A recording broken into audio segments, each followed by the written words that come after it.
Hey everybody, welcome to BSN Sports. I am Brandon Perna. Today we're doing the prediction between the Falcons and the Broncos. I've created a point system. I award the better positional groups a point. At the end, tally the points and determine a winner. Am I 4-0? Yes. Are the Broncos 4-0? Yes. Is this going to be a good episode? Yes!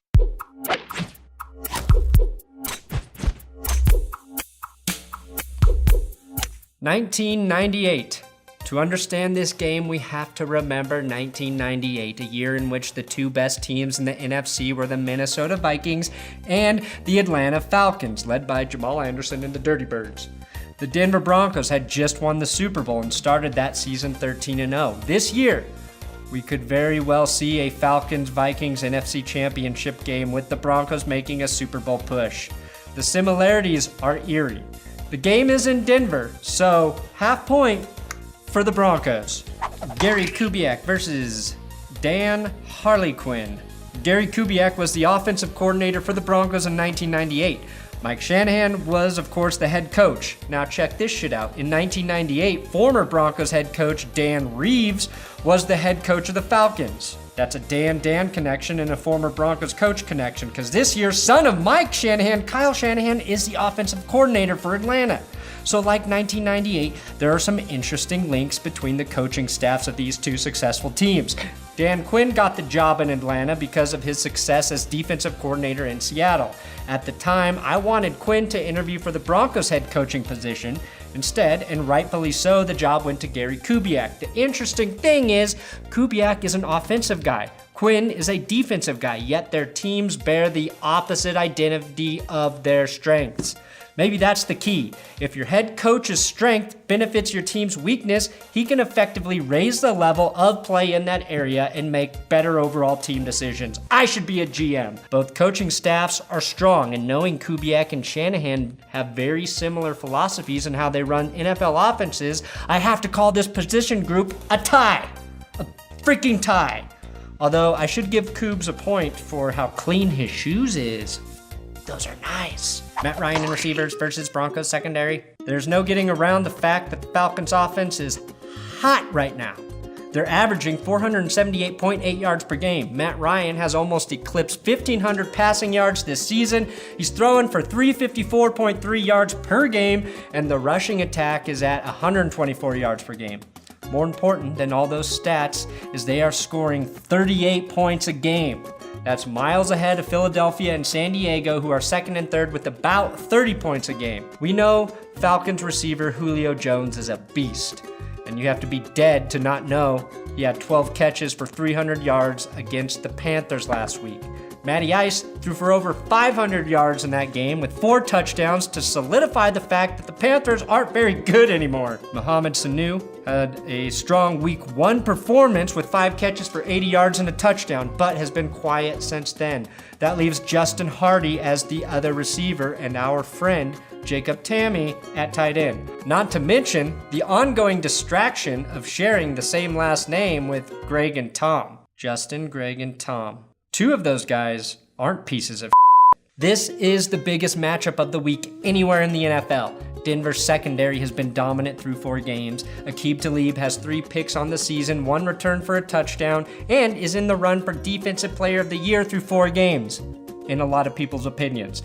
The no-fly zone with Harris, Roby, Ward, and Stewart, in addition to Talib, is allowing 169.5 passing yards per game. That's less than half of what Matt Ryan is throwing every week. This secondary has only given up 2 touchdowns through 4 games and has held opposing quarterbacks to a league-best 55.4 completion percentage. A lot of the success in the secondary will depend on the Broncos' pass rush, because if they can get Matt Ryan outside of the pocket and uncomfortable, he might not play as well. I'm giving the Broncos a small 0.25 advantage here for 2 reasons. 1, TJ Ward said they weren't impressed with the Falcons receivers and that the Panthers just up a lot in their assignments last week. 2, I believe the last time Aqib Talib faced Julio Jones, he pretty much shut him down.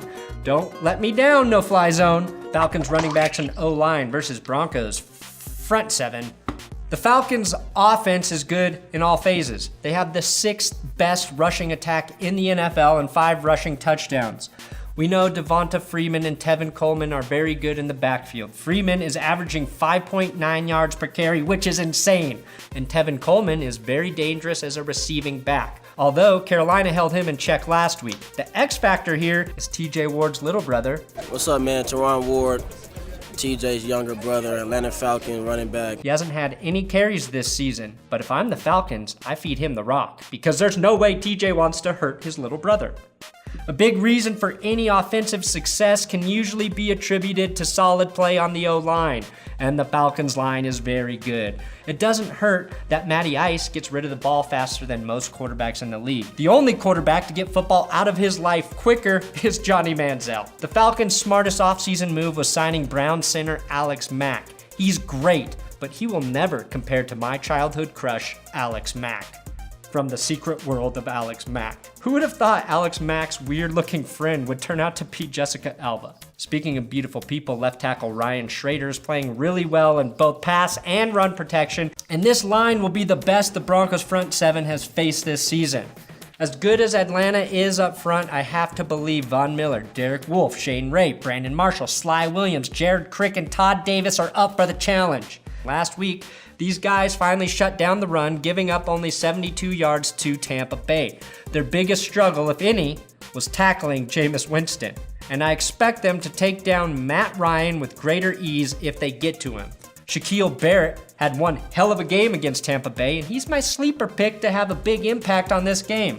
I'll also be watching Derek Wolfe closely in this game. Von Miller has a challenge going against Schrader, which leaves Wolfe and veteran Chris Chester to battle. I think Wolfe can exploit that matchup, and that might be the difference in the game. Might not either. This really is too close to call, but I will give Atlanta a .25 advantage, because Denver hasn't faced an O-line of this caliber yet this season. And because I haven't given Atlanta any points. Broncos running backs and O-line versus Falcons front seven. Donald Stevenson returned to practice this week, and he'll provide an upgrade for the Broncos in the run game, as will having Virgil Green back. I think the Broncos' struggles in the rushing game can be directly related to those two players missing time, but we're not even sure if they will play this weekend. The Falcons' defense is not great. They're giving up 31 points per game. CJ Anderson and Devonta Booker have to be successful grounding and pounding. The Broncos' best defense, besides their actual defense, is eating up clock. Falcons linebacker Leroy Reynolds looks like he'll kill you, eat your body, and then tell his friends how delicious it was. If you thought Dwight Freeney retired, you're wrong. He's a third down specialist for the Falcons, and he and tackle Jonathan Babineau enjoy senior citizen discounts every Friday at the Golden Corral. 'Cause they're old. The Falcons' D-line is not pulverizing anyone, even with guys like Vic Beasley and Derek Shelby, who have had very good seasons in the NFL. The linebacking core has struggled against the run, but played pretty well in passing situations. The Broncos have to run well in this game to control it, but if Virgil Green and Donald Stevenson are listed as questionable, I don't know who's going to win this matchup, so no points awarded here. Broncos quarterback and receivers versus Atlanta's secondary. Atlanta has a safety named Keanu Neal. He's very good against the run, but Keanu Neal is no Keanu playing Neo in The Matrix.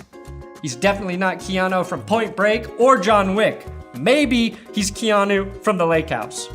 Atlanta's secondary is not good. They have given up 13 passing touchdowns, which is more than any other team in the NFL. They're allowing opposing quarterbacks to complete close to 70% of their passes.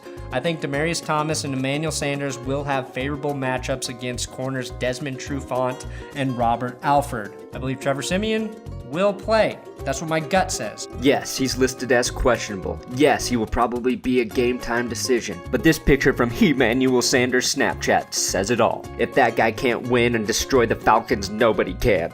Just look at him, getting that treatment on the shoulder.